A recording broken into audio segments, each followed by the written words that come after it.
Welcome to Your Story Doesn't End Here, the mental health podcast for military and veterans. I'm your host, Rachel, and my mission with this podcast is to be a voice for those who don't have a voice, bring awareness to mental health issues, and provide value and solutions to help make life more abundant.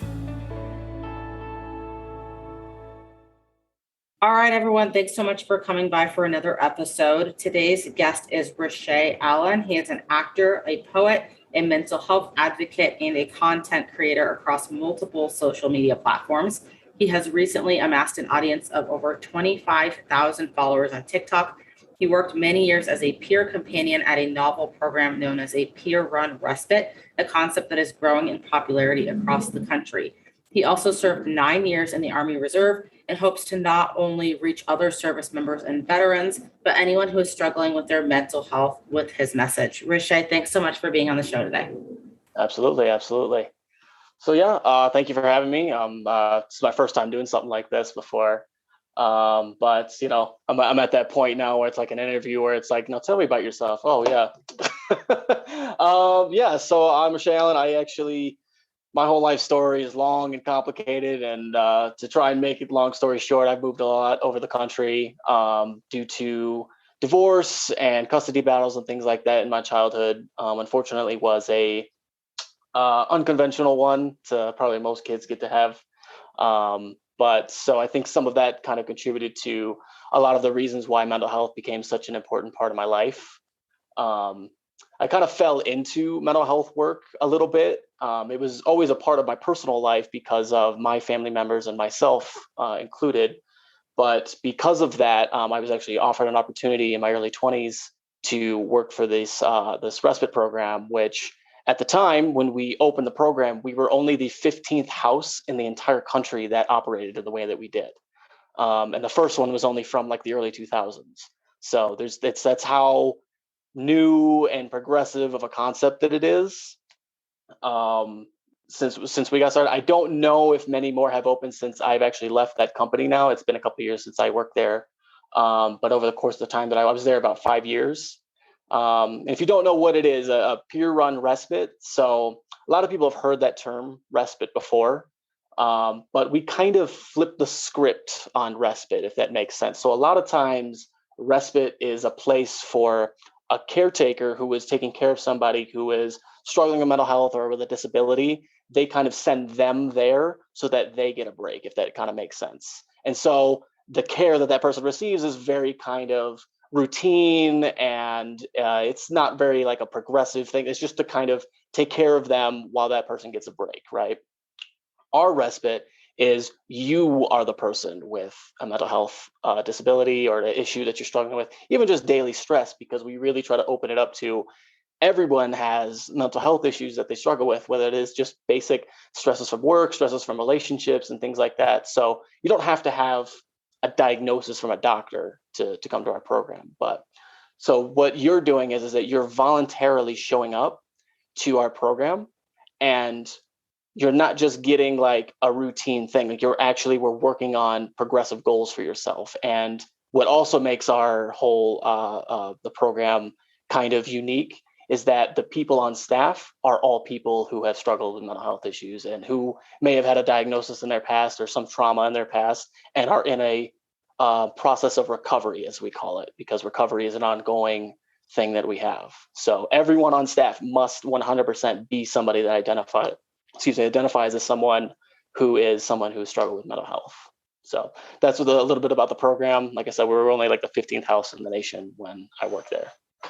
As far as my military service, because I know that that's an important topic right now that you guys talk about veterans and stuff like that. I did serve 9 years in the Army Reserve. I joined when I was 19. I took about a year off of high school. Most people go right in, but I went into the reserve, and it's interesting when we talk about veterans and mental health, because that's obviously a very big subject, and it's a growing thing that people are growing concerned with, especially since the days of the Vietnam War, and ever since then it's just been kind of a snowball effect of, we should probably start thinking about this a little bit more, considering the situation we're putting people in. But being a guardsman or a reservist, the National Guard and the Reserve are very similar in the lifestyle that they have. We actually really live mostly in a civilian life, so a lot of the same stresses and mental health issues that you hear about from the broader veteran image and military, issue that's going on is usually things that are going on with active duty.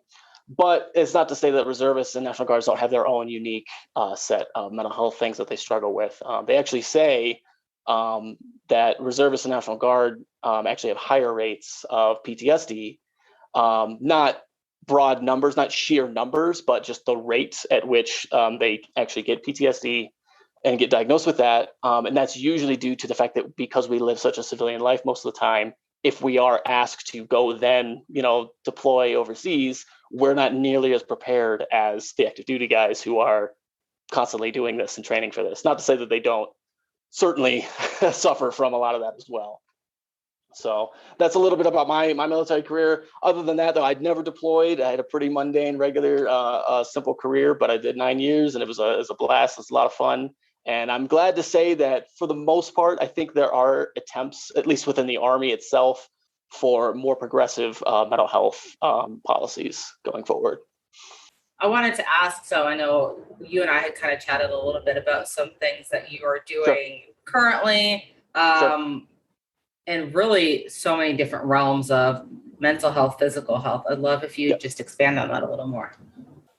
So right now what I'm doing, because I don't specifically work for a company anymore that is operating, for mental health care and everything, I'm kind of just on my own now. I what I always like to say is you're never not a peer anymore. Like once you're a peer once, you always stay that way. So I, especially through the pandemic, like probably a lot of people discovered some of those ways that you can like work and express yourself in ways that we never thought that we could before, because so many of us got trapped into the 9 to 5 and going to work all the time, and we forget that there's all of these other parts of ourselves that we never get to really express. And through the pandemic, I was able to kind of really lean on social media and eventually discovered TikTok. And so I've been doing a lot of work on trying to reach a broader audience and applying a lot of the skills and techniques that I had when I was working actively to a broader audience to try and bring people in. And one of the biggest things that I kind of discovered through the pandemic, and because of a heartbreak that I went through, because of the hardship that the pandemic was on me, there was always this thing that was in the background through my mental health work as a peer. If you work in mental health, this subject, you can't avoid it because the revolution of it is coming forward so much, and all of the evidence is being kind of shown, and that is psychedelic medicine. And it's so funny, like many people who know me now are just so surprised that I'm so adamant about this subject, because throughout all of my childhood, into my teenage years, and even in my early 20s, I was super straight edge. Like I was very anti-drug and very ignorant. And it wasn't until I got into mental health work and I started to kind of really open my mind to the true issue behind the drug issue that we have in this country. And from there led me to the healing powers of nature and psychedelic medicine. And so because I was so starkly against it took me a really long time to really come to it. And earlier this year, I actually had my very first psychedelic trip this year. And since then, I have now been regularly medicating, and things like depression that I've ever struggled with, any sort of suicidal ideation, and especially my issue that when I was between the ages of 16 and 22, I was severely had an issue with alcohol.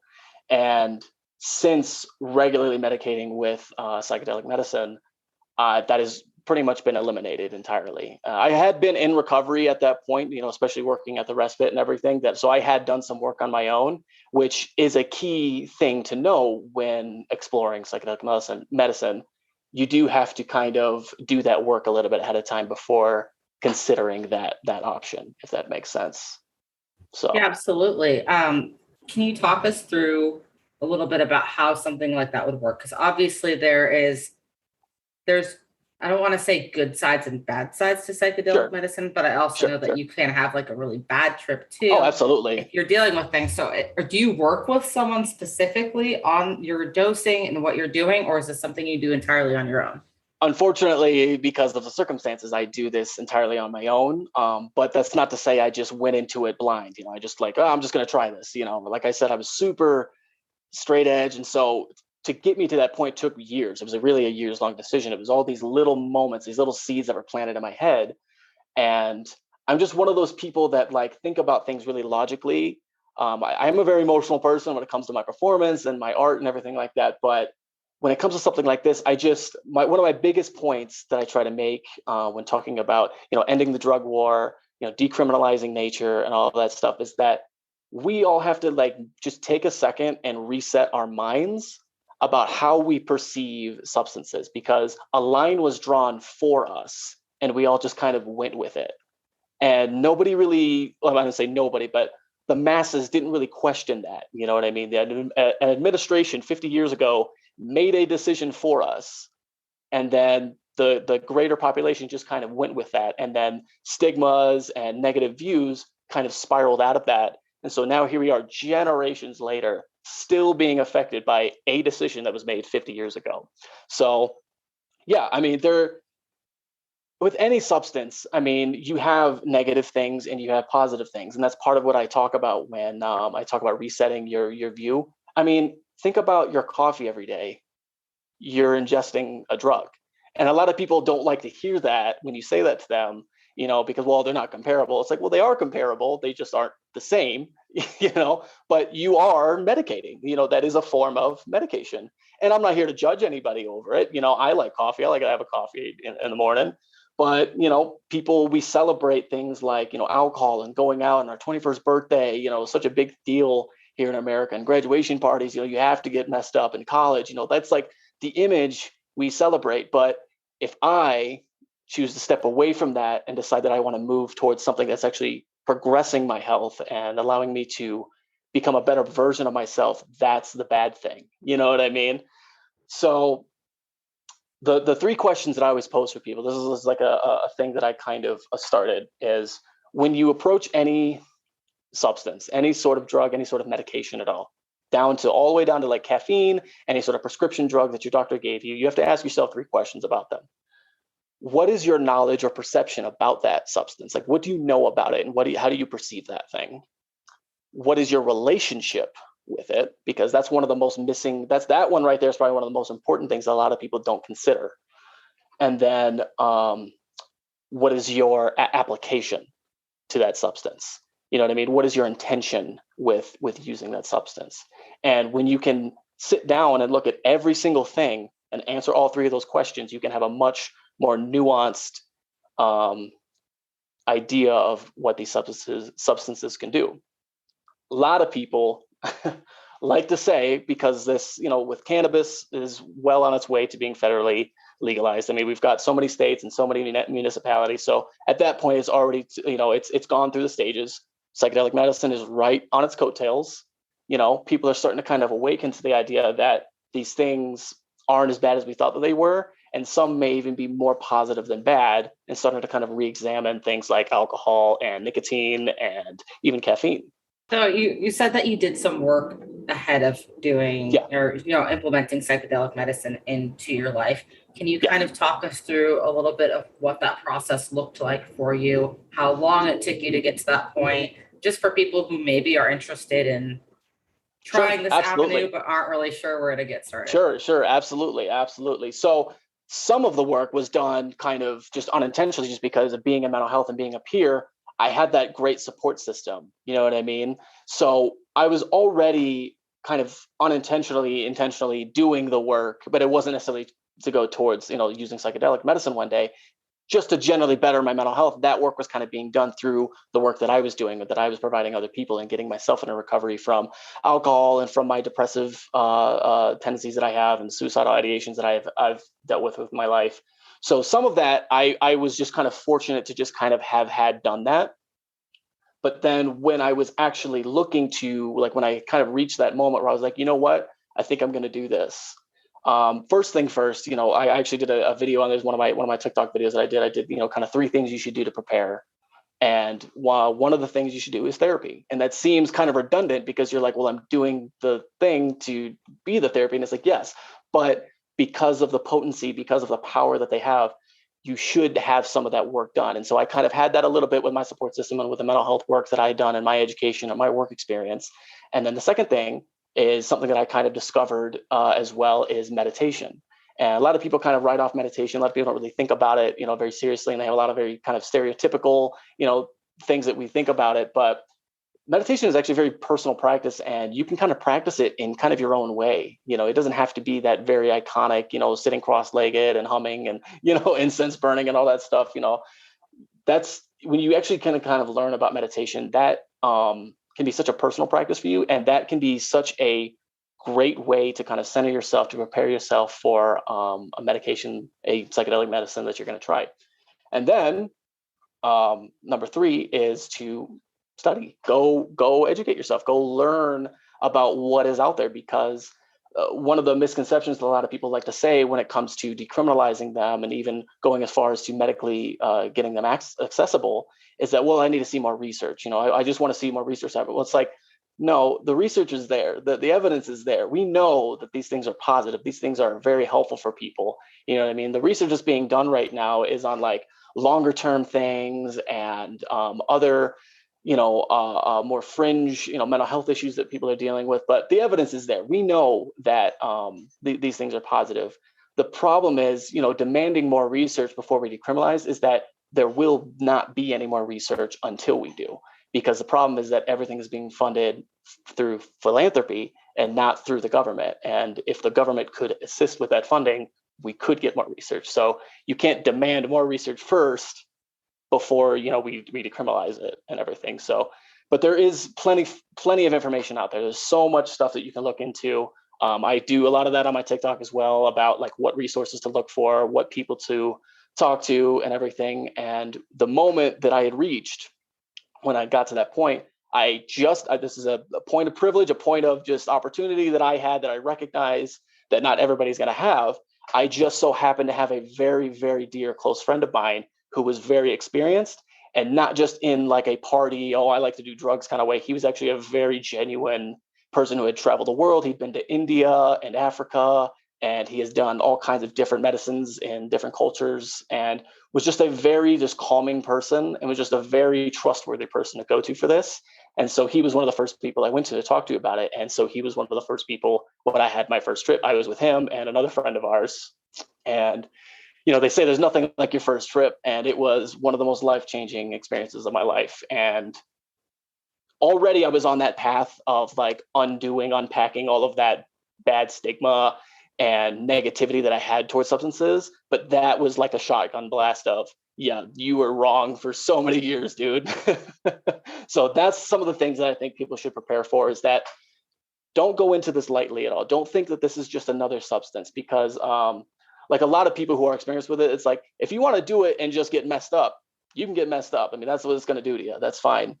But if you go into it with the right kind of intention and the right kind of background, you can really find yourself in a really good healing and spiritual space.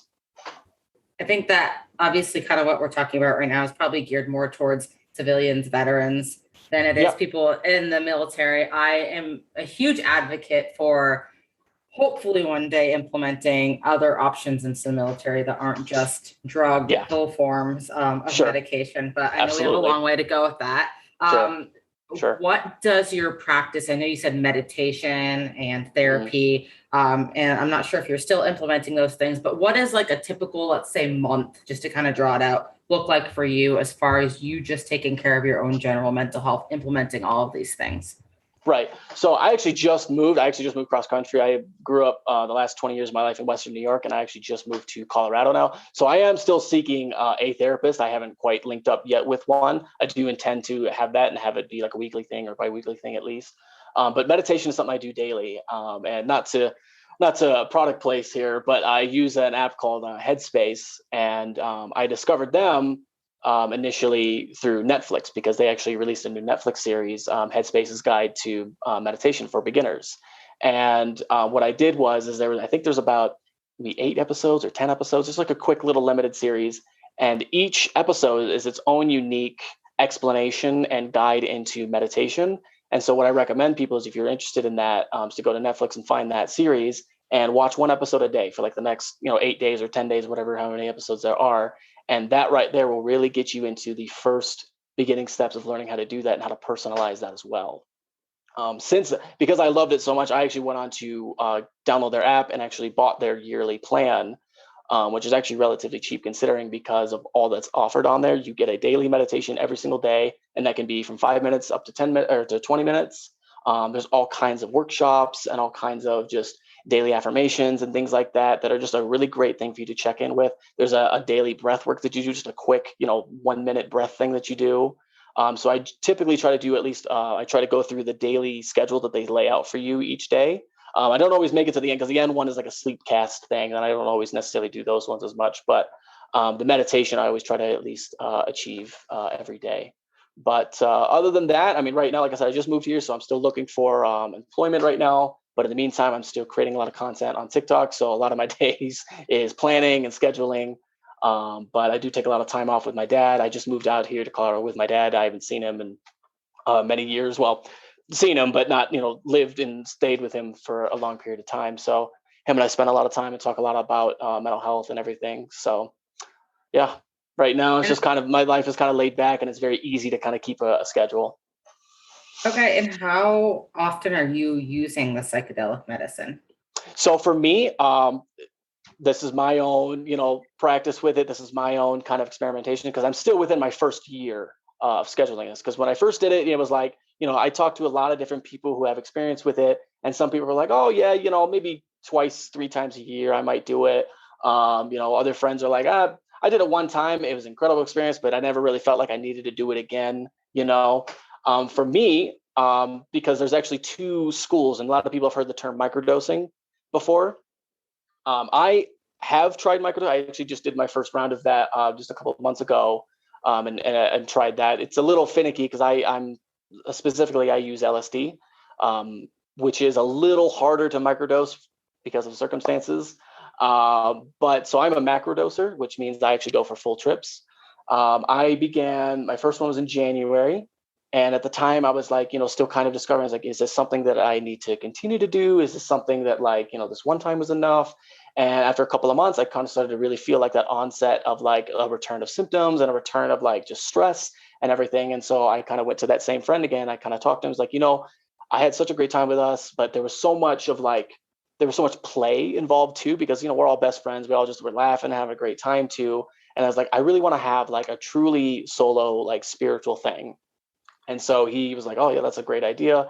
So that month, it was like only a couple months after my first time, I just took it on my own. I was in my bedroom. I had things all set up for myself, and I just had my own solo trip. And that right there is what really solidified for me, like, oh, this is something that I could continue to do and experiment with and find a good schedule for. So after doing that a little bit, it was like every couple of months. And then I got to a point now where I'm at once every 4 to 6 weeks is my macrodose. Awesome. And where can people, I guess people that maybe aren't as well versed in this, and maybe they can find information on your TikTok. I'll actually have you share your information here in a second. Sure.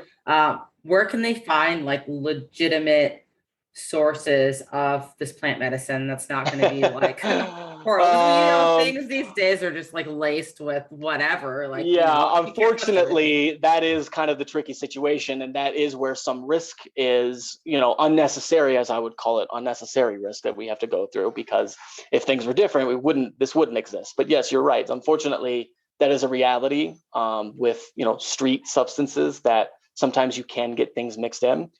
Again, like I said, a point of privilege. I had a friend who had a really reliable person who was not, I met them personally, and now me and that person are connected.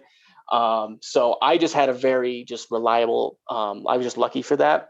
Unfortunately, there's not really a great answer for that, because these things are so heavily criminalized.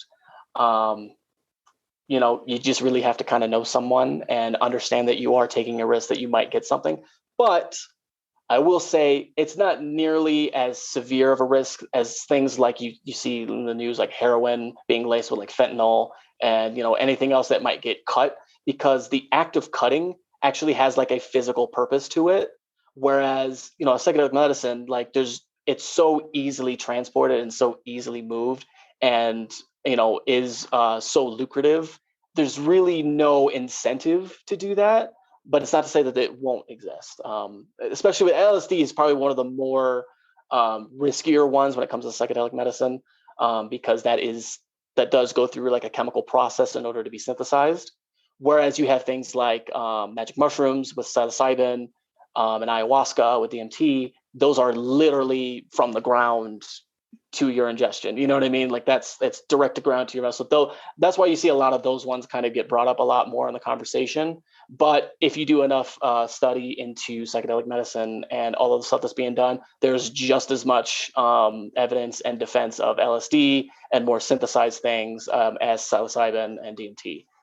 Actually, on the subject of veterans, right now, there is a ton of promise and a ton of trials that got done to further prove MDMA's use for veterans escaping PTSD. And I don't think they've quite used the term cure yet, but it's pretty close to that. That's how significant these medicines can be, to the point of almost eliminating any disorder that somebody might be going through. And PTSD is one of the ones that they talk about a lot, especially with MDMA. And they say projected that 2023, we may see federal decriminalization and medical access. So the only state right now currently is Oregon, and the only thing they have is psilocybin therapeutic use. That's the only decriminalized and therapeutic access. Every other state, unfortunately, right now may have pockets where it's decriminalized, but there's no other state that has actual therapeutic access to it anymore right now. So unfortunately, the answer to that is difficult.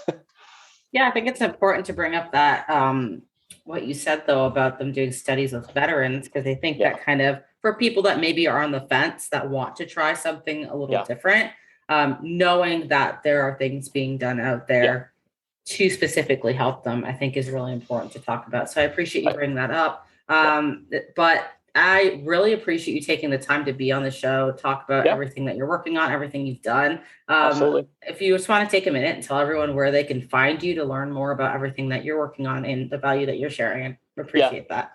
Sure. Absolutely. So I've been on Facebook for like 10 plus years, and it first started out just like just a platform to be on. But once I started taking things seriously, I did start a page and everything like that I kind of use once in a while.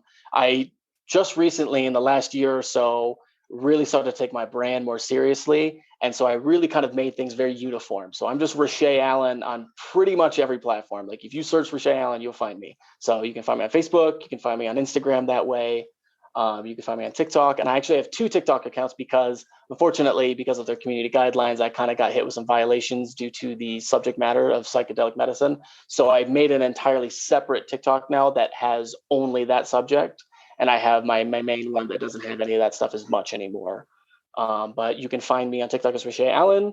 And then my other one is Vagabond Starship, is on TikTok. But what I always like to tell people, the easiest thing that you can ever find me and all of my stuff, the one thing I love to lean on is all my links, which is kind of a popular thing now. You see a lot of people's Instagram bios. People have link trees and my bios and all my links. I have one. So it's just allmylinks.com/Rycheigh Allan. And for spelling, because I know it's a tricky thing, it's RYCHEIGH ALLAN. And it's just one word, lowercase, no numbers, nothing. I get lucky with that being a unique name. I don't have to put numbers or underscores or anything. So just Rycheigh Allan. You can search any platform you can think. I'm not on Twitter. That's the only one I'm not on is Twitter. Perfect. I appreciate that. I will put that in the description box for this podcast episode for anyone that wants to check that out. And just a final question for you. If you were in charge of we'll say the US, just to kind of keep it more condensed in the world. Sure. What would you do to just make mental health better for everyone? Oh boy. What policy would you implement?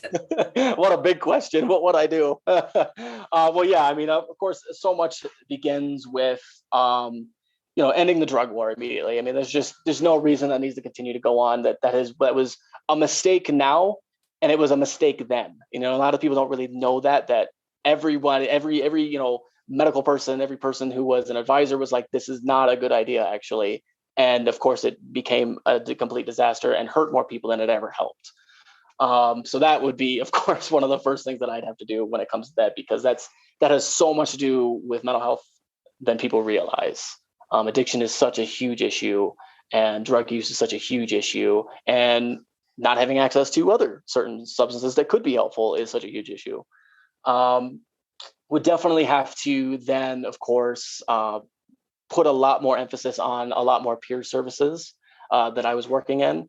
We have a broad, huge medical model. And that's not to say that it doesn't need more help and it doesn't need more funding, because that's a whole other conversation too, because that they need, more support as well. But the peer services, I think, are very underrated, and they're growing in popularity. This idea of peer work is growing in popularity, but people don't understand that it actually has like a history of like 200 years here in the US. There have always been peers, and part of the training when we became peers was learning our history of that. And I was blown away by that. I was like, wow, this has been a long time thing. And actually when a lot of the civil rights was going on in the 60s, there was like kind of a background civil rights for mental health going on at the same exact time. And that's when we saw the fall of asylums and a lot of those old, like archaic ways of treating mental health. So it's due to the work of peers. Like peers made that happen.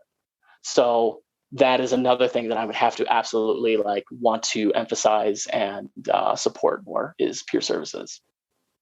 Hey, well, thank you so much, Rycheigh, for being on the show. I appreciate your value, everything you brought on.